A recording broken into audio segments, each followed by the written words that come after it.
तो आप डेफिनेटली वो जो उसका आप कह रहे हो फर्स्ट स्टेज यहाँ पर अप्लाई होती है उसकी कि नहीं होती, उसमें आप उस सेटिस्फेक्शन लेवल देखोगे एम्प्लॉयज का और उनकी बेसिक नीड्स देखोगे। मुख्तलिफ ऑर्गेनाइजेशन में क्वेश्चनर लिखकर, क्वेश्चनर बनाकर आप जाएंगे और उन्हें देखेंगे जी ये यहाँ पर ये लोग सेटिस्फाइड हैं कि नहीं है सेटिस्फाइड, वो क्वेश्चनर वो फिल करके आपको देंगे, आप वहां से नतीजे निकालोगे। एक वे ये है। दूसरा वे ये भी होता है कि जो फाइनेंस के स्टूडेंट्स होते हैं मोस्टली, वो जो है वो फाइनेंशियल मार्केट्स को स्टडी करते हैं और देखते हैं उनके ऊपर मुख्तलिफ चीजों के इम्पैक्ट आ रहे हैं कि नहीं आ रहे। अब उसके अंदर भी कई थ्योरीज होती हैं, मतलब सबसे मशहूर थ्योरी जो है वो कैपम मॉडल की एक थ्योरी है, जो हम कैपम मॉडल पढ़ाते होते हैं बच्चों को। उसके अंदर कहता है कि जिस तरह आपका रिस्क बढ़ेगा उस तरह ही आपका रिटर्न बढ़ेगा, जितना ज्यादा रिस्क होगा उतना ज्यादा रिटर्न होगा। इसको रिस्क रिस्क अवर्स अजम्पशन भी कहा जाता है। तो हम लोग देखते हैं कि जी किन किन इवेंट्स से रिस्क बढ़ता है और उसकी वजह से रिटर्न भी मार्केट में बढ़ता है कि कम होता है, वो चेक करते हैं। जिस तरह कोविड-19 से पूरी मार्केट में रिस्क बढ़ा है और उसका इम्पैक्ट ना सिर्फ इस मार्केट में है, बाकी बाकी सारी मार्केट्स में भी उसका इम्पैक्ट है। तो उसको भी हम लोग देखते हैं कि इसके रिसर्च का क्या इम्पैक्ट है। ठीक है, ये कोशिश करें ये अपना माइक बंद करते हैं participants.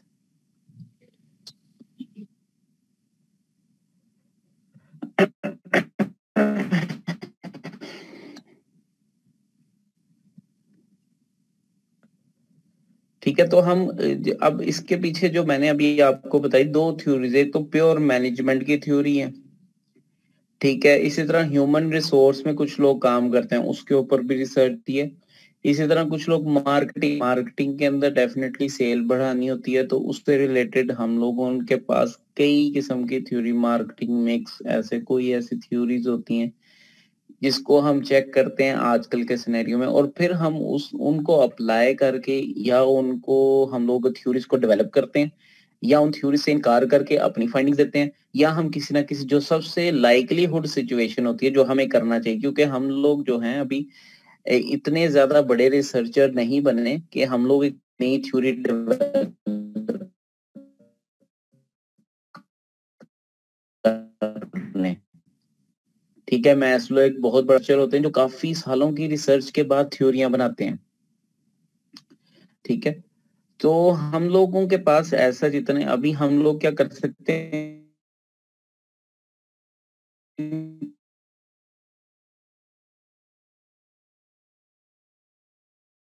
Research is the most common. इसमें जो बेसिक रिसर्च में जो हम करते हैं, कोई भी दो फैक्टर्स पकड़ के, कोई भी दो वेरिएबल्स पकड़ के, इनका मैं डिफरेंस बताऊंगा, वेरिएबल्स क्या होते हैं, फैक्टर्स क्या होते हैं। कोई भी दो ऐसी चीजें पकड़ के उनका आपस में हम रिलेशनशिप देखना शुरू कर देते हैं। ठीक है, जिस तरह मैंने आपको कहा कि जी क्राइसिस जो क्रिएट हुआ है कोविड-19 की वजह से, अब क्राइसिस क्रिएटेड बाय कोविड-19 एक फैक्टर है। दूसरा फैक्टर मैं पकड़ लेता हूँ जी स्टॉक मार्केट की प्राइसेस को, कि स्टॉक मार्केट की प्राइसेस के ऊपर इसका क्या इम्पैक्ट आया है। अब ये दोनों को मैं देखता हूँ और इसका एनालिसिस मैं कर देता हूँ, बल्कि मैं impact of covid pandemic on abnormal return of insurance firms across country evidence. इसके अंदर हमने मुख्तलिफ डेवलप्ड एंड डेवलपिंग नेशंस को लिया था, और डेवलप्ड एंड डेवलपिंग नेशंस में हमारे पास जो थी ऑलमोस्ट देर आर 8 हमारे पास ये, हाँ ये हमारे पास ऑस्ट्रेलिया थी, Canada, Germany, UK, USA, Brazil, India and Indonesia. ये हमने कंट्रीज ली थी, ऑलमोस्ट दीज आर 9 कंट्रीज, और इनके ऊपर हमने देखा था ये।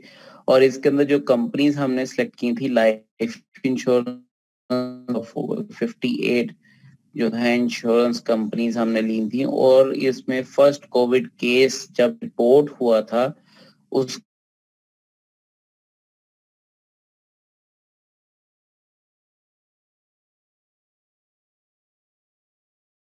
था।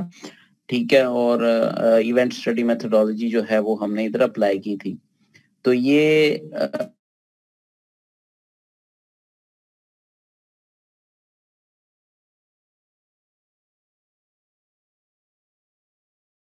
इम्पैक्ट नहीं पड़ा, लेकिन आफ्टर 20 डेज जो है वो स्टॉक मार्केट के रिटर्न जो है वो नेगेटिव में जाना शुरू हो गए जब पहला केस रिपोर्ट हुआ।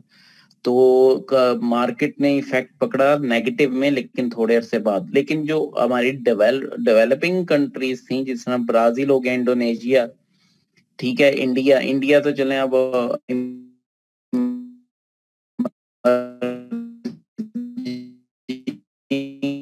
में चली जाती है, जो इंडोनेशिया ने तो बिल्कुल इम्पैक्ट नहीं लिया। उसकी वजह ये थी इनकी जो इंश्योरेंस सेक्टर है वो ऑलरेडी इतना डेवलप नहीं है और उसकी प्राइसेस ऑलरेडी बहुत खराब जा रही होती हैं, तो उसके ऊपर क्राइसिस का सच कोई इम्पैक्ट नहीं पड़ा। जो बड़ी स्टेबल मार्केट्स हैं उन्होंने इम्पैक्ट लिया था कोविड-19 का।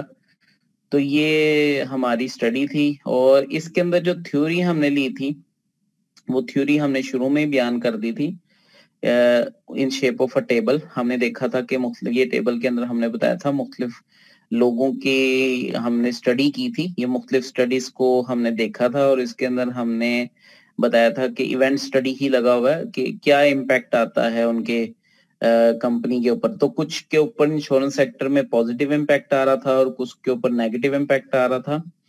तो इधर हमने जो एनालिसिस किया था उससे हमने ये बात साबित हमारी हुई थी कि जो इंश्योरेंस कंपनी है इन पे दोनों तरह के इम्पैक्ट आ सकते हैं। एक तो इम्पैक्ट आ सकता है पॉजिटिव। पॉजिटिव क्यों आ सकता है?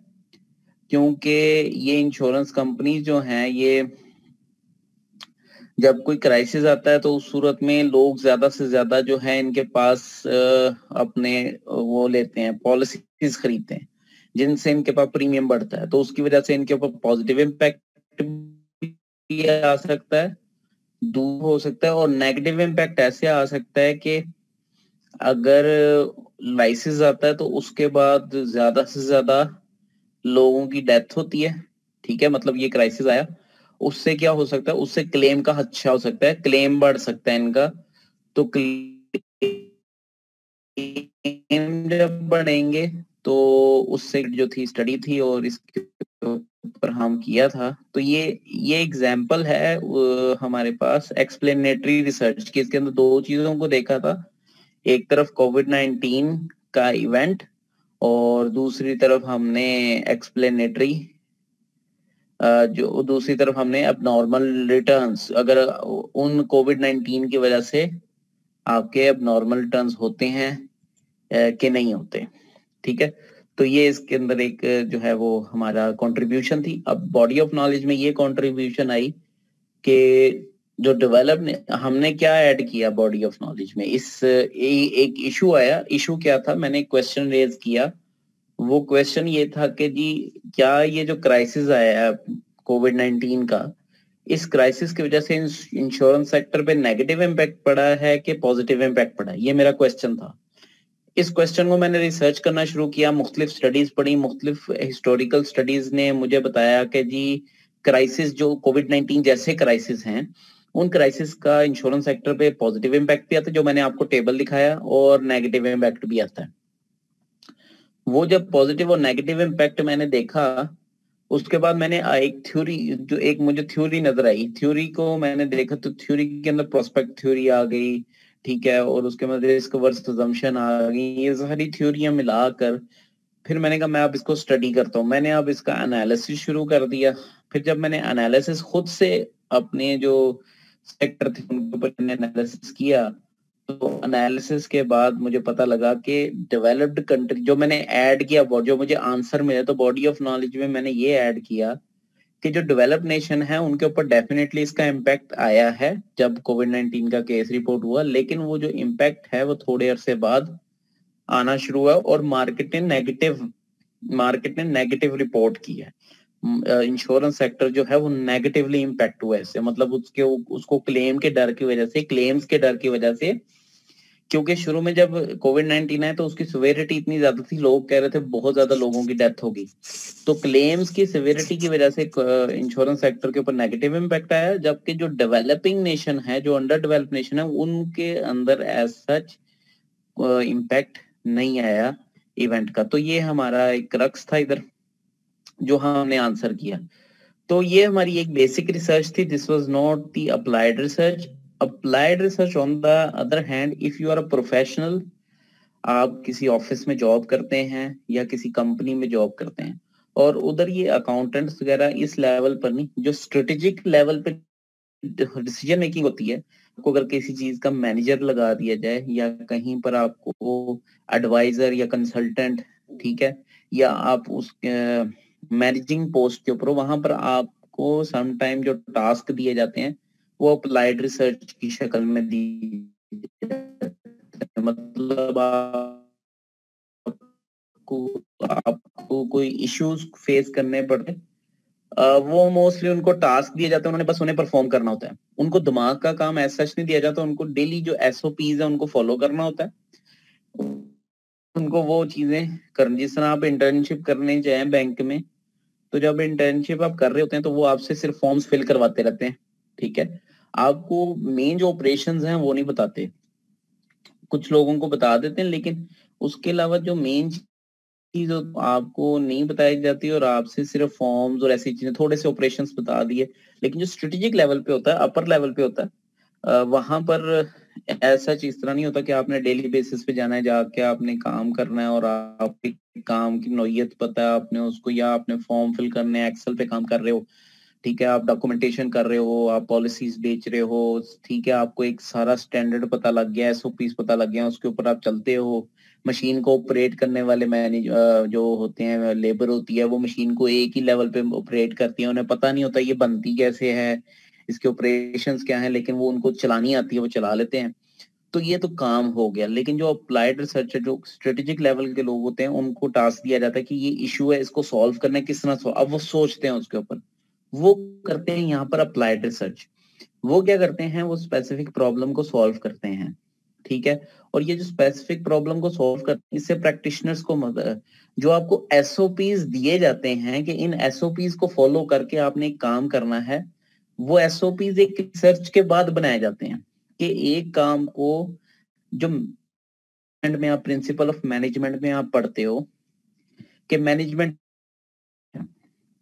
ठीक है, कोई मुझे डेफिनेशन क्या है, बड़ी सिंपल क्वेश्चन है, ठीक है, मुझे निम्रा मजीद आप इधर अवेलेबल हैं, आप मुझे बताएं मैनेजमेंट की डेफिनेशन क्या है।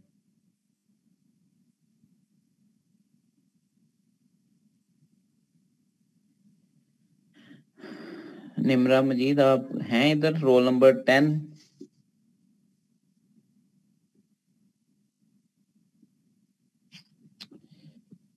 जी हैंड कौन रेज कर रहा है? जी सीआर साहब। सर, चीजों को इस तरह से मैनेज करना कि आपका जो ऑब्जेक्टिव है वो अचीव हो जाए, इसको मैनेजमेंट कर। इस प्रोसेस, ये जो प्रोसेस है, इन सब चीजों को पीपल करना, उसके पीछे जो आपका पर्पस है वो सक्सेसफुली मीट करते हैं आप। ठीक हो गया, बिल्कुल ठीक। अच्छा जी उसामा, आप कुछ कहना चाह रहे हो? जी सर, मैनेजमेंट की डेफिनेशन यही होती है कि आप एक प्रॉपर प्लानिंग करते हैं, ऑर्गेनाइजिंग करते हैं और एक हायरार्की के थ्रू आप चलते हैं, अपना गोल अचीव करते हैं, कॉमन गोल कोई भी मैनेजमेंट। ठीक हो गया, वेरी गुड, ठीक है जी। और कोई कुछ ऐड करना चाहे इसमें? फयाज अहमद 21 हैं इधर हमारे साथ?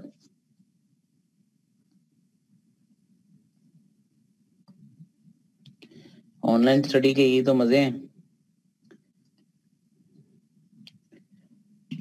जी। अस्सलाम वालेकुम सर।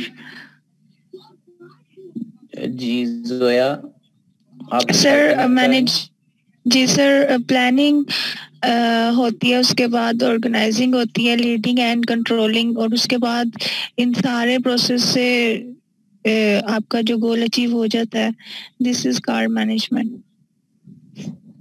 ठीक है, ठीक हो गया। मैनेजमेंट, जब हम मैनेजमेंट की बात करते हैं, मैनेजमेंट में हम कोई भी टास्क अगर परफॉर्म करें तो उसको एफिशिएंटली और इफेक्टिवली परफॉर्म कर सकें। Efficiently and effectively.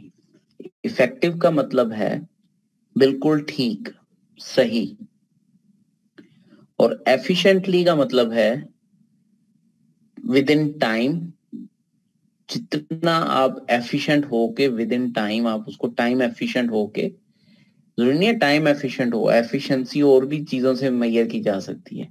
आप कितना एक्टिवली एक जॉब को परफॉर्म करते हो, और एक्टिव जब आप होते हो तो आप मिनिमम से मिनिमम टाइम लेते हो, और इफेक्टिव आप राइट वे। अच्छा, ये दोनों एलिमेंट, अगर दोनों में से एक भी एलिमेंट ना हो तो आपके टास्क अचीव नहीं होते।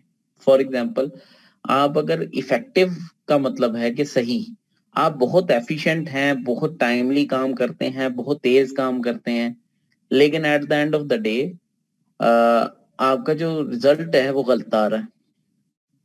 ठीक है, स्टूडेंट बड़ी मेहनत कर रहा है, बहुत ज्यादा मेहनत करता है, स्टडी करता है, क्वेश्चंस पूछता है, सारा कुछ हो रहा है क्लास के अंदर, लेकिन रिजल्ट देखो तो 2.5। ठीक है, अब वो इफेक्टिव नहीं है, एफिशिएंट है लेकिन इफेक्टिव नहीं है, उसकी एफिशिएंसी जो है वो इफेक्टिव नहीं है। ठीक है, तो आप एफिशिएंट नहीं है लेकिन इफेक्टिव है, दिस अदर हैंड। अब इसमें स्टूडेंट की एग्जांपल नहीं लग सकती, वो तो आप अच्छे से मान जाएंगे कि जी हमारे नंबर तो आ रहे हैं ना, चाहे हम एफिशिएंट नहीं है, लेकिन ये सिचुएशन नहीं होती। कुछ एग्जांपल कुछ सिचुएशन में नहीं अप्लाई होती। जी उसामा। सर मैं ऐसे भी तो कह सकते ना कि उसकी सस्टेनेबिलिटी कितनी है, कि वो एंड तक उस चीज को लेके चलता है या नहीं। ठीक हो गया,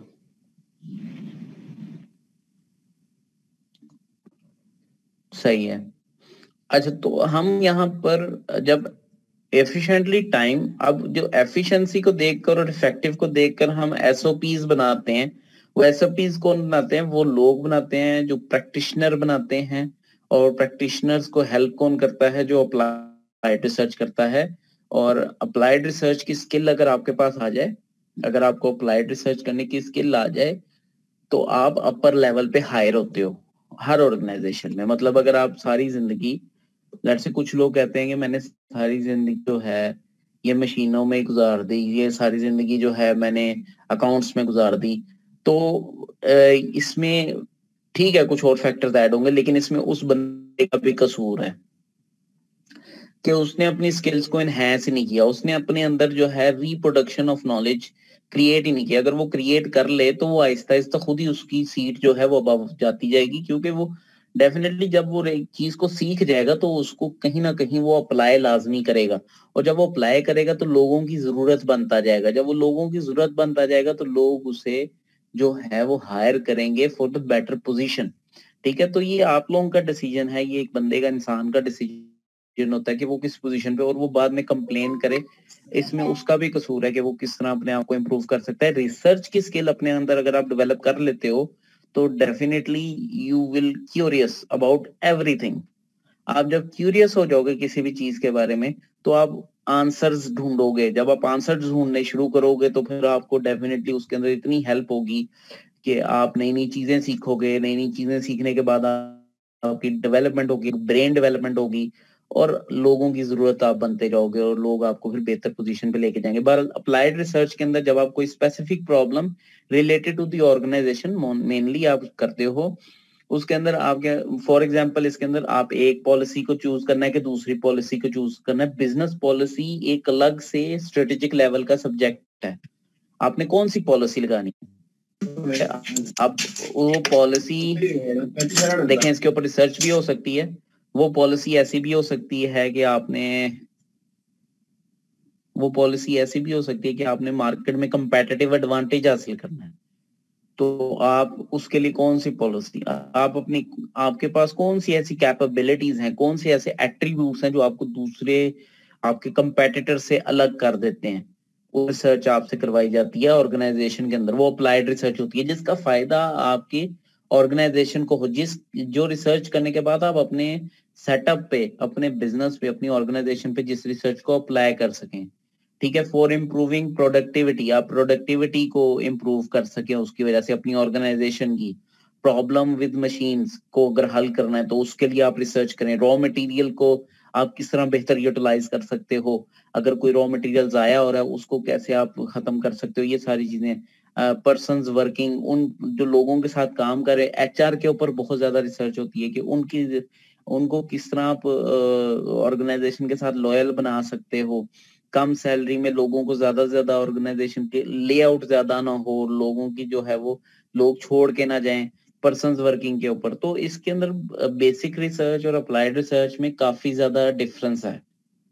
बेसिक रिसर्च का पर्पस जो होता है वो होता है एक्सपैंड नॉलेज। एकेडमिक रिसर्च होती है process expand knowledge of the processes of business and management, finance, इसके अंदर मुख्तलिफ चीजें आ जाएंगी।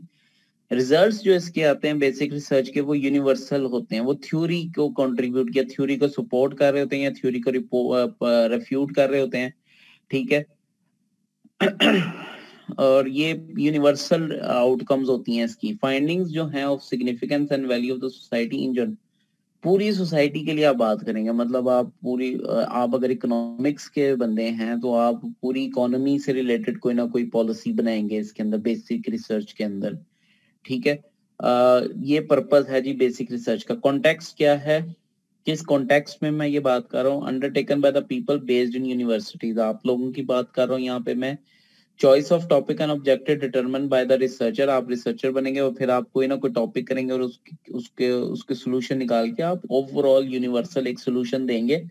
और वो ये नहीं है कि एक ऑर्गेनाइजेशन के साथ स्पेसिफिक होगा, वो उस जैसी बहुत ज्यादा ऑर्गेनाइजेशंस के साथ लिंक करेगा। जिस तरह मैंने अभी आपको एक रिसर्च दिखाई, उसमें जो उसकी फाइंडिंग्स थी वो 8 कंट्रीज जो हैं डेवलप्ड और डेवलपिंग, उनके इंश्योरेंस सेक्टर के ऊपर अप्लाई हो रही हैं और वो जर्नलाइजेबल हैं बाकी पूरी दुनिया की डेवलप्ड और डेवलपिंग नेशन पे, क्योंकि 960 कंपनीज के ऊपर हमने एनालिसिस की है और वो 960 कंपनीज के एनालिसिस से हम रिकमेंडेशन निकाल के पूरी दुनिया की डेवलप्ड और डेवलपिंग नेशंस को टारगेट किया है कि वहां पर जो कंपनीज हैं वो इसी तरह इफेक्ट हो रही हैं कोविड-19 की वजह से।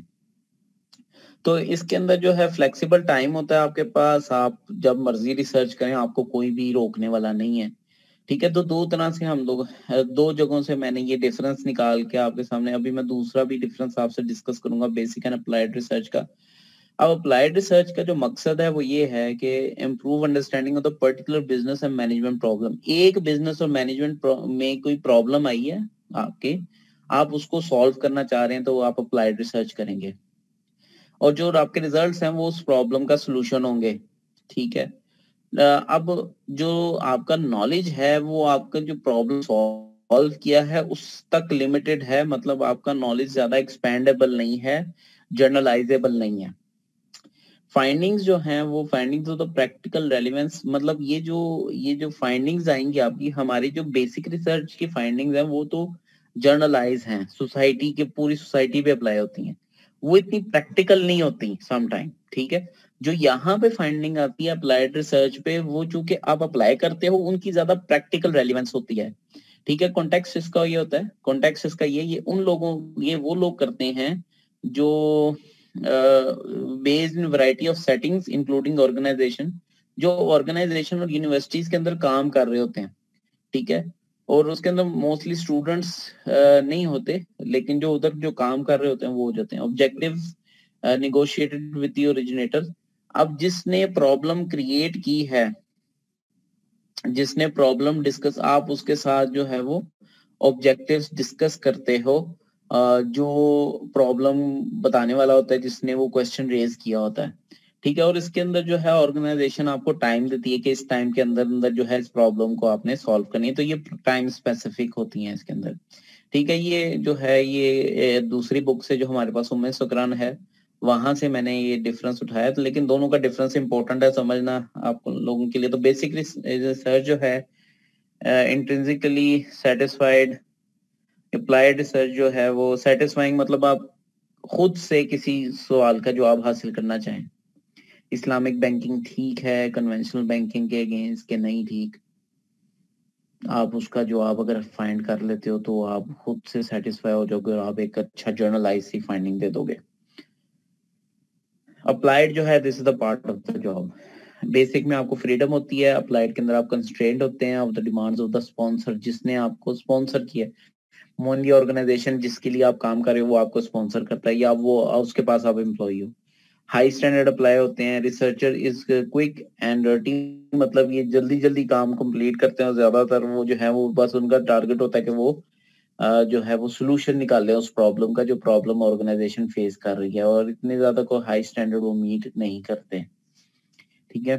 तो we were discussing about the basic research and applied research. So here is high standard applied and basic research logical होती है, इसमें रिगरस रिसर्च डिजाइन, एक पूरा रिसर्च डिजाइन फॉलो किया जाता है, लॉजिकली चीजों को आप लिंक करते हो एक्सप्लेनेटरी में, ठीक है। Applied research area of interest आपके स्पॉन्सर का होता है या आपके बिजनेस का, ऑर्गेनाइजेशन का जो एरिया होता है, आप सिर्फ उस एरिया ऑफ इंटरेस्ट में काम करते हो। इसके अंदर आपको बेसिक नॉलेज रिक्वायर्ड होता है, इसके अंदर आपको प्रैक्टिकल पे ऑफ्स जो है वो मिलती हैं, और आप प्रैक्टिकल नॉलेज इसके अंदर लेते हो, जो आपका बिजनेस से रिलेटेड नॉलेज होता है उसके अंदर आ जाते हो। बेसिक नॉलेज का मतलब ये है मुख्तलिफ किस्म के आपके पास उस सब्जेक्ट एरिया से रिलेटेड आपके पास नॉलेज होना चाहिए, ठीक है।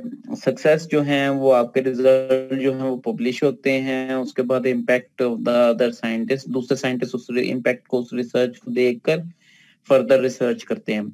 और जो अप्लाइड रिसर्च में जब सक्सेस होती है तो उससे रिजल्ट जो है वो यूज कौन करता है, वो जो आपका स्पॉन्सर है, आपका ऑर्गेनाइजेशन है, वो आपके रिजल्ट इस्तेमाल करती है, ठीक है। अब टाइप्स ऑफ अप्लाइड रिसर्च में आपके पास सबसे पहले एक्शन रिसर्च आ जाती है। एक्शन रिसर्च आपको रिसर्च प्रोसेस का पार्ट बनाकर, आप उसका हिस्सा बनकर आप रिसर्च करते हो, ठीक है। आपको जिस तरह ये आपके जो मुख्तलिफ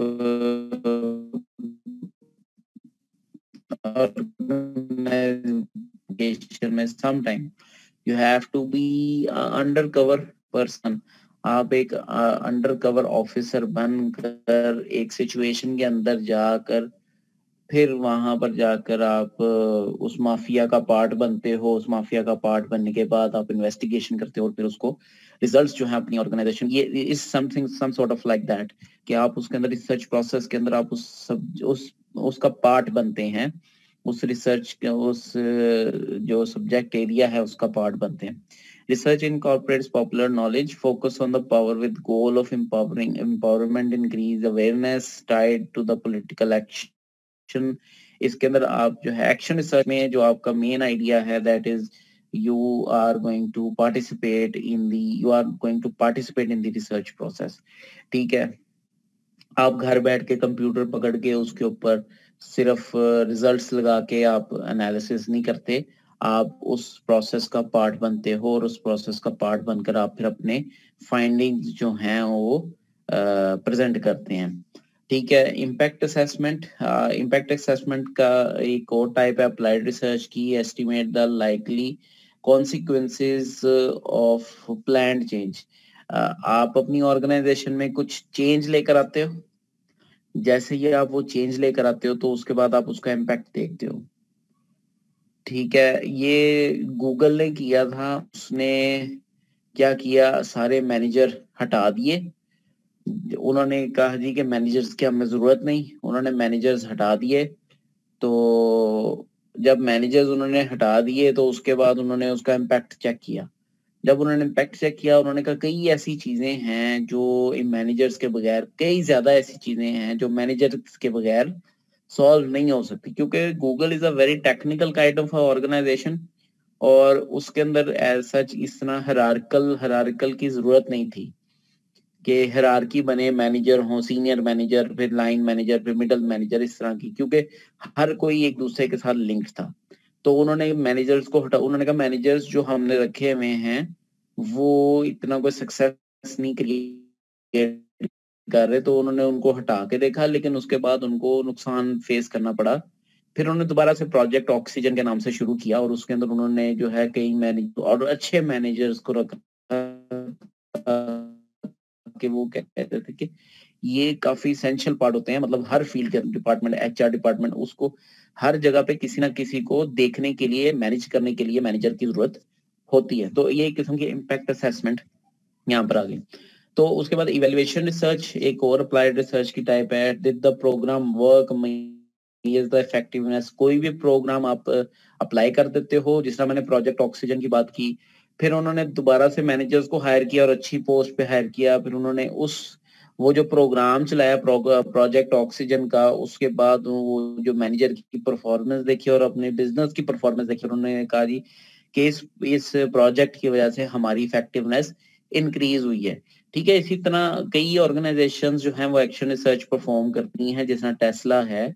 आप अगर टेस्ला की एग्जांपल्स देखें तो इलॉन मस्क जो है वो काफी नई चीजें ट्राई करता रहता है हर टाइम, और उसका ये होता है कि इनोवेशन लेकर आए अपने प्रोग्राम्स के अंदर, इनोवेशन लेकर आए ऑर्गेनाइजेशन के अंदर, मुख्तलिफ चीजें अप्लाई करके और उनकी इफेक्टिवनेस चेक करता है। ऐसे लोग, ऐसी ऑर्गेनाइजेशन जो अप्लाइड रिसर्च करती रहती हैं और उसके रिजल्ट्स देखती रहती हैं, वो नुकसान में तो जाती हैं शुरू में, लेकिन बाद में जब उनको बेनिफिट होना शुरू होता है तो वो बहुत ही ज्यादा सब्सटेंशियल बेनिफिट उनको होते हैं जब वो रिसर्च करती हैं। तीसरा जो डायमेंशन थी, that was the time dimension of research. इसके अंदर हम लोग जो रिसर्च परफॉर्म करते हैं उसको लिंक करते हैं टाइम के साथ। दो किस्म के यहाँ पर मैंने बताए हैं, लॉन्गिट्यूडनल रिसर्च है और क्रॉस सेक्शनल रिसर्च है। क्रॉस सेक्शनल रिसर्च जो है उसको जब हम कंडक्ट करते हैं तो उसको वन पॉइंट इन टाइम में हम ऑब्जर्व करते हैं उसके एनालिसिस को।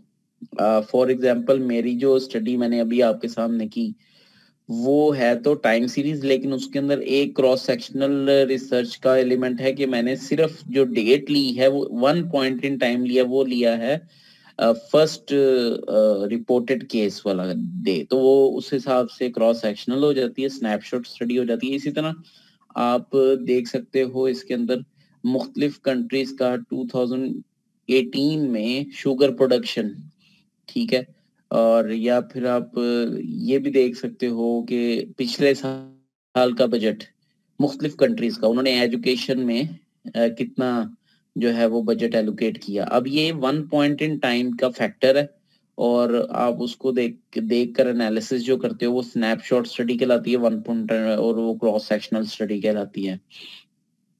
क्रॉस सेक्शनल के अंदर मुख्तलिफ अक्रॉस द बोर्ड सेक्शंस बने होते हैं। अब इन सेक्शंस को हम, आप अपनी बात कर लें तो आपका दो सेक्शंस हैं, ए एंड बी। अगर मैं वन पॉइंट इन टाइम में दोनों सेक्शंस का एनालिसिस कर दूं तो क्रॉस सेक्शनल एनालिसिस होगा। फॉर एग्जांपल मैं कहता हूं कि 2021 में या 2020 में सेक्शन ए और सेक्शन बी के जीपीएस का analysis, now this is the cross sectional analysis. ठीक हो गया। लॉन्गिट्यूडनल एनालिसिस जो है वो आपकी ऐसी स्टडी होती है जो ज्यादा देर तक चले, जो डिपेंड करती है टाइम पर, over the period of time. इसके अंदर मोस्टली मेडिकल की स्टडीज होती हैं। फॉर एग्जांपल हम लोग कहते हैं कि एक बंदा है जिसको टाइफाइड हुआ हुआ है। अब टाइफाइड के मरीज इस मेडिसिन से पहले उनके क्या रिजल्ट्स थे और ये फ्ला मेडिसिन यूज करने के बाद उनके क्या रिजल्ट है, तो this is the time dimension. ठीक है जी। जी उसामा, जैसे कि आप बता रहे हैं कि आप भी मतलब रिसर्च के प्रोसेस से गुजरे हैं, तो ये रिसर्च आपको मतलब किस तरह बेनिफिट करती है इन टर्म्स ऑफ मनी या कोई अदर रैंक, कैसे मतलब आपको ये फैसिलिटेट करती है रिसर्च? अच्छा, मेरी रिसर्च जो है वो बेसिक रिसर्च है। ठीक है, फर्स्ट ऑफ ऑल हम लोग यहाँ पर हैं एजुकेशन सेक्टर से ही। हम लोगों को ऐसा जो मनी पैसे के ऊपर नहीं होती हमारे, हमें पैसे बल्कि लगाने पड़ते हैं खुद से। मतलब अपनी इसमें ये पॉकेट है, से? हाँ जी, इसमें ये होता है कि समटाइम ऑर्गेनाइजेशंस जो हैं, जो इंस्टीट्यूशन है, एजुकेशनल इंस्टीट्यूशंस, वो फंड करती हैं अपने जो टीचिंग स्टाफ हैं जो बेसिक रिसर्च परफॉर्म करते हैं, जो एकेडमिशियंस होते हैं like myself. We do mostly basic research. We generally give the solution to the society. So अभी तक तो इतने बड़ी रिसर्च हमने की नहीं कि हम लोगों को पैसे मिलें कहीं से। हाँ, आपके जो गवर्नमेंट के प्रोजेक्ट्स होते हैं, लेट्स से अगर सी पैक है, उससे रिलेटेड अगर कोई प्रोजेक्ट है, उसमें हम लोग क्या करते हैं, हम लोग प्रपोजल्स बना के हम सबमिट करवाते हैं और उसके ऊपर हमें मिल जाते हैं पैसे काफी ज्यादा। हाँ, मोस्टली साइंसेस वाले, एग्रीकल्चर वाले, ठीक है, उसके अलावा और बड़ी फील्ड्स हैं जिसके अंदर ज्यादा पोटेंशियल होता है रिसर्च फंडिंग का। जो मैनेजमेंट साइड वाले जो रिसर्च प्रोजेक्ट्स होते हैं इसके अंदर फंडिंग का पोटेंशियल थोड़ा कम होता है, लेकिन इसके अंदर अगर आप कोई कंट्रीब्यूशन करते हैं तो हम लोग अभी तो सेल्फ कर रहे हैं और हमारी यूनिवर्सिटी बेसिकली पे करती है हमें। जब हमारा सबमिट हो जाता है, पब्लिश हो जाता है काम, तो दे रिवॉर्ड अस, यूनिवर्सिटी वाले हमें रिवॉर्ड करते हैं और वो अगर अच्छी पब्लिकेशन हुई है तो हमें रिवॉर्ड मिलता है उसका। वैसे एज सच ये प्रॉफिट गेनिंग के लिए टेस्ला का करते हैं, ऐसे एलन मस्क ने एक प्रोजेक्ट लॉन्च किया कि कार्बन कैप्चर टेक्नोलॉजी, आपको शायद आइडिया हो, जिसका प्राइस मनी था $100 मिलियन। नहीं मुझे, मैंने नहीं देखा, तो उसमें क्या था बताएं। ये था कि एनवायरनमेंट से अपने कार्बन को रेडिकेट करने की कोई ऐसी मशीनरी हो तो। हाँ जी, अब ये रिसर्च जो है ना, दिस रिसर्च हम लोग करते हैं रिसर्च, और ये नई डायमेंशन जो आपने अभी बताई है, कार्बन एमिशन इनको एलिमिनेट करना, ठीक है। अब ये एमिशन कंट्रोल सिस्टम जो है ना हमारे यहाँ पर काफी ज्यादा, यहाँ पर तो नहीं लेकिन बाहर के मुल्क काफी ज्यादा यूज हो रहा है, और इसको जो कहते हैं, इसको कहते हैं गो ग्रीन मोस्टली। और गो ग्रीन टेक्नोलॉजी यूज की जाती है और उसके ऊपर बहुत ज्यादा काम हो रहा है, और हमारे फाइनेंस की फील्ड में, मैनेजमेंट की फील्ड में, एचआर की फील्ड में ग्रीन का जो कॉन्सेप्ट है वो बहुत ज्यादा एलिमेंट ऐड हो रहा है, और उसके अंदर हम लोग कार्बन एमिशंस को कंट्रोल करना, उसके बाद पेपर्स की रिडक्शन, वो सारी चीजें, ये सब चीजें जो है वो ग्रीन टेक्नोलॉजी के अंदर आ रही हैं। और ये भी एक बहुत बड़ी रिसर्च डायमेंशन है जिसके अंदर आप जाकर काम कर सकते हो और मुख्तलिफ प्रोजेक्ट्स विन करके मिलियंस ऑफ डॉलर्स लेके आप रिसर्च कंडक्ट भी कर सकते हो। लेकिन ये एक बहुत अगली स्टेज है, ठीक है। तो ये बेसिक रिसर्च है। रिसर्च में सच कुछ प्राइज मनी वगैरह कुछ नहीं होता, वो प्राइज मनी नहीं होता। You can go for the just, अभी आपने जो प्रोजेक्ट की बात की, इसी तरह इन्हीं प्रोजेक्ट्स के अंदर आप अप्लाई करके और आप उनसे फंड्स लेकर और आप काम कर सकते हो, लेकिन वो funds merely for the project होता है, आपके पर्सनल यूज के लिए नहीं होता है। एकेडमिशियंस जो हैं वो पैसे नहीं कमाते, उनके तरह पैसे कमाने की नेचर नहीं होती। नेचर बिजनेस, तजारत खाई जाती है, पैसे कमाना, और ना ही उनको पैसे देते हैं, वो पैसे देते हैं प्रोजेक्ट को, देते हैं और प्रोजेक्ट को। सो बहरहाल टाइम डायमेंशन लॉन्गिट्यूडनल स्टडी आपके पास आ गई।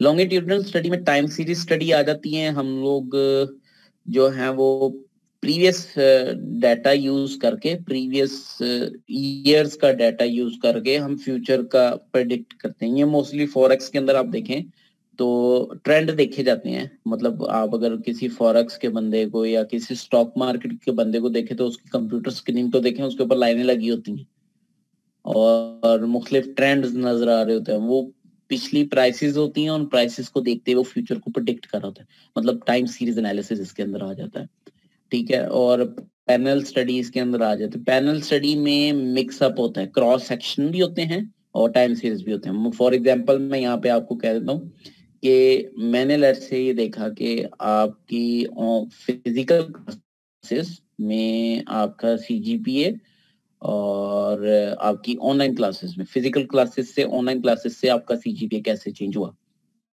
ठीक है। This is the time series analysis, उस टाइम से लेकर इस टाइम तक, ठीक है। और अब ये हो गया टाइम सीरीज एनालिसिस। मैं कहूँ जी आपका section A section and B section, इन दोनों का, अब this is the cross sectional as well and as well मैं ये भी देख रहा हूँ कि उन आप दोनों सेक्शंस का बिफोर जो है कोविड एंड आफ्टर कोविड क्या रिजल्ट है, तो वो आपके पास पैनल स्टडी आ जाती है, ठीक है। तो कोहोर्ट स्टडी जिसमें आप मुख्तलिफ कैटेगरीज ऑफ पीपल को स्टडी करते हो, तो वो आपके पास एक किस्म का cohort, this is some kind of a panel study as well who share the same experience। आप उसको क्या कह सकते हो, कोहोर्ट स्टडी कह सकते हो कि ऐसे लोगों पर आप स्टडी करें जो सेम एक्सपीरियंस से गुजरे हों और उनका एनालिसिस करके तो आप उनको आप रिजल्ट जो हैं वो बता सकते हैं। चौथा आपके पास आ जाता है जी रिजल्ट टेक्निक। आप रिसर्च टेक्निक्स आप कौन कौन सी इस्तेमाल कर सकते हो अपने एनालिसिस में। सबसे पहले आप लोग एक्सपेरिमेंटल टेक्निक्स यूज कर सकते हैं, इसके अंदर डिफरेंट मॉडल एंड सॉफ्टवेयर आ सकते हैं। फिर आप सर्वेज कर सकते हैं जिसके अंदर आप कोई क्वेश्चनएयर बनाएंगे और क्वेश्चनएयर बना के आप लोगों के पास जाके उनसे सर्वे करेंगे और सर्वे एनालिसिस उसके अंदर परफॉर्म करते हैं। कंटेंट एनालिसिस किया जाता है, मतलब किसी भी चीज के मुख्तलिफ कंटेंट्स को आप देखकर उनको एनालिसिस करते हैं। ठीक है, एग्जिस्ट कोई बड़ी है, जिस तरह मैंने अभी स्टॉक मार्केट के बारे में है कि वो प्रीवियस ईयर्स को यूज करके जो है वो मुख्तलिफ स्टैटिस्टिक्स बनाते हैं। फील्ड रिसर्च के बारे में मैं जो है आप करते हैं कि आप फील्ड में जाएं और जाकर आप वो किसी चीज को, सिनेरियो को ऑब्जर्व करें और उसके ऊपर आप एक रिसर्च पेपर लिख दें। फील्ड रिसर्च हो जाती है। देखिए, रिसर्च लिखने पे भी होती है। अब आप ये देख लें, कई लोग कई व्लॉग्स भी बनाते हैं, लोग वीडियो लॉग जिसको कहते हैं, वीडियो ब्लॉगर्स होते हैं। अब वो भी ऑब्जर्व करके रिसर्च ही कर रहे होते हैं। वो जाते हैं, लेट्स से अब वो एक फूड खाने वाला व्लॉग है, उसके अंदर वो अंदरून शहर चला जाएगा, वहां पर मुख्तलिफ होके कि इस इलाके में ये लस्सी मिलती है, ये बड़ी टेस्टी है और ये वो सारा कुछ। अब वो भी रिसर्च कर रहा है, लेकिन उसका जो रिजल्ट्स देने का है, फिर वो बताता है कि जी वो लोगों से सुनता है। पहले वो क्या करता है, वो ऑब्जर्व कैसे करता है, वो लोगों से सुनता है। लोग कहते हैं जी अगर आपने जाना है तो आप ना अंदरून शहर चले जाओ, वहां पर एक पता नहीं किसकी लस्सी है, वो बड़ी मजे की लस्सी है। वो सुनता है लोगों से, लिटरेचर रिव्यू करता है, ठीक है, और वो चला जाता है। जब वो जाता है तो वहां पर जाकर वो पूरी चीज का जायजा लेता है और फिर एक्सपेरिमेंट करता है। एक्सपेरिमेंट क्या करता है, वो उसे खुद टेस्ट करता है। जब वो टेस्ट करता है, अगर वो बहुत अच्छी है तो वो वीडियो के एंड पे अपनी ऑब्जर्वेशन, अपने रिजल्ट्स जो है वो बयान करता है कि जी आप, और वो आप लोगों को, जो लोग फूडीज हैं उनको रेकमेंड करता है कि जी हाँ जी, अगर आप लोग इस चीज के शौकीन हैं तो definitely you should try it. तो दिस इज दी, और रिसर्च के अंदर भी है, बस फर्क ये हम लिखते हैं इसमें, और लिख के एक सिस्टमेटिक वे में बयान कर देते हैं। केस स्टडीज की जाती हैं जी। केस स्टडीज मुख्तलिफ एक केस को लेकर उसके ऊपर स्टडी करके उस सिनेरियो को, कोई भी सिनेरियो लेकर आप उसको लिख देते हो। सिनेरियो लिखने के बाद आप उसको बयान करने के बाद आप एंड पे कुछ क्वेश्चंस पूछते हो, केस स्टडीज बनाते हो। केस स्टडीज का एनालिसिस भी होता है रिसर्च के अंदर। फोकस ग्रुप्स डिस्कशन, ये मिक्स मेथड टेक्निक है हमारे पास। अब ये जो, अगर आप राइट साइड पे देखो, क्वांटिटेटिव लिखा हुआ है, क्वालिटेटिव लिखा हुआ है। ऊपर वाली जो टेक्निक्स यूज हो रही हैं, survey, experimental, content analysis, existing statistics को, ये क्वांटिटेटिव एनालिसिस है। इनके अंदर आप कोई नंबर्स यूज करते हो, कोई फैक्ट्स यूज करते हो, और उनके बाद आपके रिजल्ट्स भी नंबर्स में आ रहे होते हैं। ठीक है, जो क्वालिटेटिव रिसर्च है उसके अंदर आप जो है वो क्या करते हो, आप नरेटिव एनालिसिस प्रोवाइड करते हो, ऑब्जर्वेशन करते हो। ऑब्जर्वेशन के बाद आप उसकी जो है वो एक किस्म की ऑब्जर्वेशन के रिजल्ट, उसके अंदर एज सच नंबर्स इन्वॉल्व नहीं होते। हाँ, कुछ स्टैटिस्टिक्स इन्वॉल्व हो सकते हैं इसके अंदर भी, लेकिन at the end of the day ये कोई इतनी कोई रिगरस स्टैटिस्टिकल टूल नहीं इस्तेमाल होते, बस आपकी ऑब्जर्वेशन जो है वो इस्तेमाल होती है। अब जब हम लोग इस्लामिक फाइनेंस के ऊपर स्टडी करते हैं तो उसमें ज्यादा नंबर्स नहीं आते। उसके अंदर हम देखते हैं कि शरिया परमिसिबिलिटी है कि नहीं है, that is a quality work. उसमें आप मुख्तलिफ अहादीस को पढ़ते हो, मुख्तलिफ लोगों की रिसर्च को देखते हो, मुख्तलिफ स्कॉलर्स की बुक्स को पढ़ते हो, उनके लिखे हुए मकतूब देखते हो। उसके बाद आप लोगों के इज्तिहाद देखते हो कि इज्तिमा हुआ है किसी केस में, क्या इज्तिमा हुआ है, कियास क्या हुआ है, ये सारी चीजें आप देखने के बाद जो है अपने रिजल्ट्स सामने रखते हो। That is a qualitative research. तो क्वांटिटेटिव रिसर्च और क्वालिटेटिव रिसर्च में ये डिफरेंस है।